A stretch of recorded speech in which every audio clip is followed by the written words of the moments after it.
শুভ দুপুর বন্ধুরা, এই যে রান্নার ভিডিও নিয়ে এলাম। আজকে নিরামিষ। আমি বলেছি তিন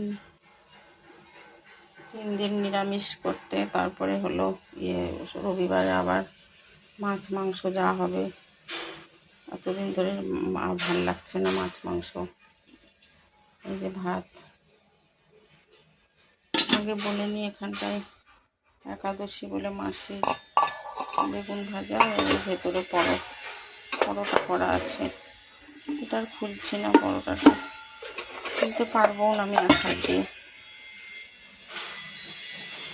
তারপরে করিয়েছি আলু পটল সোয়াবিন দিয়ে একটা তরকারি।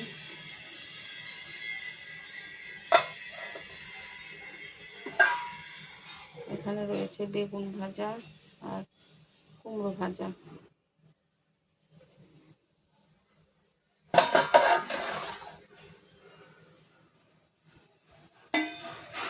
আর এখানে একটু ডাল করে নিয়েছি। এই হলো আমার দুপুরের মেনু। খুব শর্টকাট সুন্দর মেনু। কেমন লাগলো অবশ্যই লাইক কমেন্ট করে জানিও।